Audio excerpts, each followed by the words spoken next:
안녕하세요, 풋볼 포레스트입니다. 파리 생제르맹으로 이적한 이강인 선수가 어느덧 파리 생제르맹에서 두 번의 시즌을 마친 뒤 세 번째 시즌에 돌입하고 있고, 이강인 선수는 주전 경기에서 밀린 듯한 모습을 보이고 있지만 최근 들어서는 좋은 활약으로 다시금 가능성을 보여주고 있는 상황인데, 최근 좋은 활약을 보여주고 있는 이강인 선수에 대해 많은 유럽 구단들이 영입에 대한 관심을 가지고 있고, 다가오는 1월 이적 시장에 다시 한번 이강인 선수가 강력하게 이적을 노리게 될 것이라는 소식이 전해졌습니다.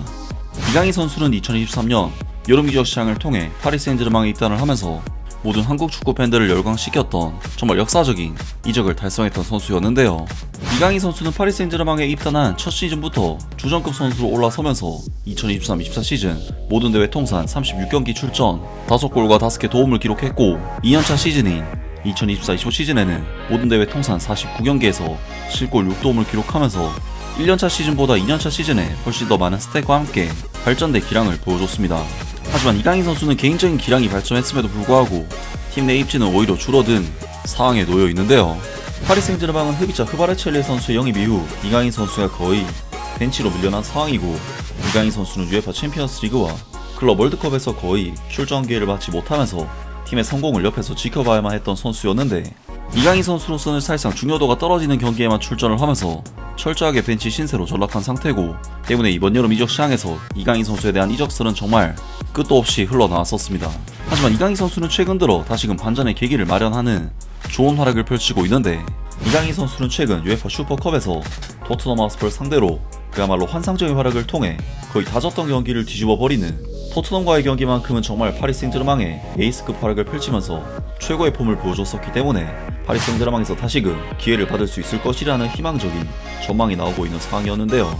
이강인 선수로서는 후보 신세에 머무르고 있긴 하지만 경기에 나올 때마다 잘해주고 있기 때문에 벤치 신세에 머무는 것이 너무나도 아까운 선수라고 할 수가 있는데, 하지만 파리 생제르맹 입장에서는 이강인 선수가 백업 자원으로서는 정말 너무나도 좋은 자원이기 때문에 절대로 팔지 않을 것이라는 입장을 고수하고 있다고 하는데요.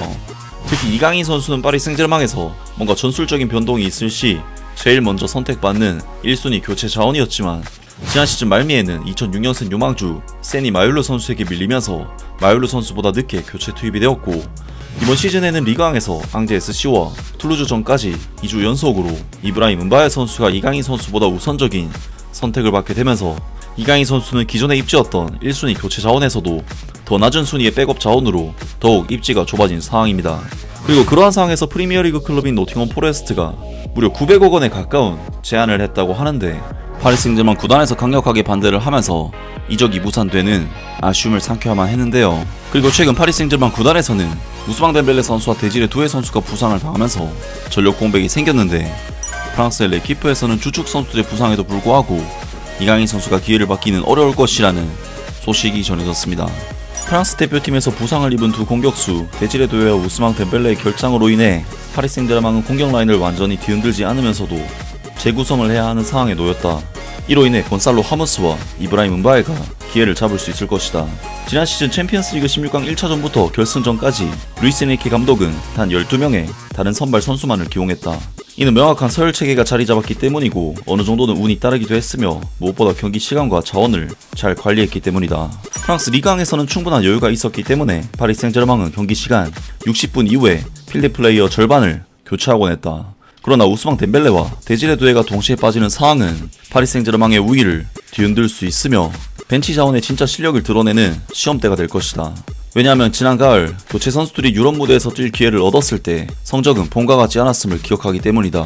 다만 루이스 에니케 감독이 센터 포워드와 오른쪽 공격수를 교체해야 하는 이런 상황은 큰 변화를 주지 않을 수도 있다. 브래들리 바르콜라가 선발 라인업으로 복귀를 하면서 루이스 에니케 감독은 단지 새로운 센터 포워드를 찾으면 되기 때문이다. 가장 자연스러운 선택은 곤살로 하무스다. 그는 우스망 덴벨레처럼 빠른 속도나 뒷공간 침투를 하지는 못하지만 페널티 박스 지역에서의 결정력은 더 뛰어나고, 지난 시즌부터 지금까지 49경기 중 18경기를 선발 출전, 그리고 20골과 6도움으로 출전 시간 대비 인상적인 통계를 남기고 있다. 오른쪽 공격수 자리에서는 파리 생제르맹이 이강인을 떠나보내지 않은 것을 다행으로 여길 수도 있지만, 올여름 내내 17세 유망주 이브라임 은바에가 이강인보다 꾸준히 우선적으로 기용되었고, 우스망 덴벨레와 데지레 두에가 빠진 이번 기회를 가장 크게 누릴 수 있을 것으로 보인다. 또한 시즌 개막 이후 부상으로 빠져 있었던 19세의 공격형 미드필더 세니 마율루도 다시 모습을 드러낼 수가 있는데, 루이스 엔리케 감독은 그가 결정적인 구역에서 보여주는 성격과 자신감을 높게 평가한다. 그 여파로 이번에는 구단 유스 출신의 또 다른 선수들이 1군 명단에 합류할 수도 있다. 올여름 첫 프로계약을 체결한 18세의 캉탱 은잔투가 그중 한 명이다. 라면서 레키프에서 파리 생제르맹의 핵심적인 공격 자원들인 데지레두에, 우스망 덴벨레 두 명의 선수가 부상으로 빠졌음에도 불구하고 브래들리 바르콜라, 곤살로 하무스 같은 자원들이 이 선수들의 부상 공백을 메우게 될 것이라는 소식이 전해졌습니다. 게다가 이강인 선수는 2008년생 유망주 이브라임 은바에 선수보다도 후순위로 평가를 받고 있고, 여기 지난 시즌 이강인 선수를 밀어냈던 세니 마일루 선수까지 부상 복귀를 하기 때문에 여전히 파리 생제르맹에서 힘겨운 경쟁을 해나가야 한다는 정말 안타까운 소식이 전해졌습니다. 그리고 1티어 기자인 파브리스 호킨스 기자가 전한 소식에 의하면 이강인 선수는 1월에 다시 이적을 추진하게 될 것이라는 소식이 전해졌는데요. 이강인의 이적 가능성에 대비해 파리 생제르맹이 대체자 영입을 준비했었다. 이적 시장 마지막 며칠 동안 파리 생제르맹은 공격형 미드필더 이강인이 이적할 경우를 대비해 새로운 선수를 영입할 계획을 세워두고 있었던 것으로 보인다. 결국 이강인은 팀에 잔류를 했지만 이 영입 계획은 앞으로 몇 달 내에 다시 논의될 가능성이 크다. 지난 월요일 이적시장 마감일 프랑스 RMC 스포르트의 이적시장 전문기자 파브리스 호킨스는 파리 생제르맹의 영입 움직임에 대해 흥미로운 내용을 전했었다. 그는 만약 이강인이 팀을 떠났다면 파리 생제르맹은 그의 대체자를 이미 준비해두고 있었다고 밝혔다.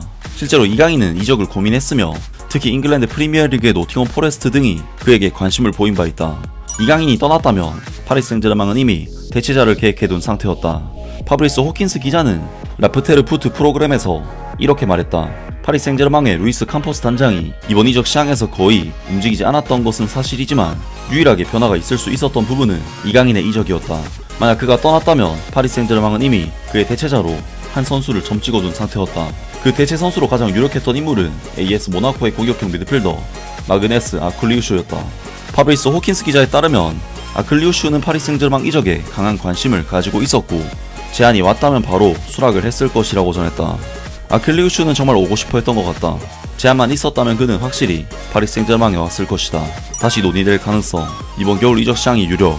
현재 정황으로 보면 파리 생제르맹이 이번 겨울 이적 시장 혹은 다음 여름에 아클리우슈 영입을 다시 추진할 가능성이 높아 보인다.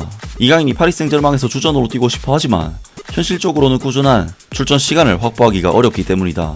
이런 상황에서 파리 생제르맹은 아클리우슈의 영입을 다시 시도할 수밖에 없다. 또한 아클리우슈 본인도 파리 생제르맹 이적에 긍정적인 반응을 보였고 AS 모나코 측 역시 공식적으로 매각 의사를 밝히진 않았지만 약 7천만 유로 수준의 제안이 있다면 진지하게 검토할 의향이 있었던 것으로 알려졌다.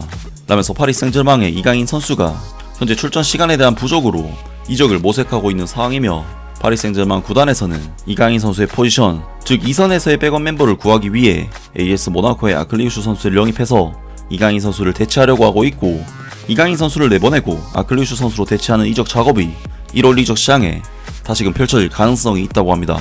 과연 이강인 선수의 미래가 어떻게 흘러갈지 새로운 소식이 나온다면 바로 전해드리도록 하겠습니다. 아무튼 오늘 영상은 여기까지고요. 영상 재밌게 보셨다면 구독과 좋아요 그리고 댓글 부탁드립니다.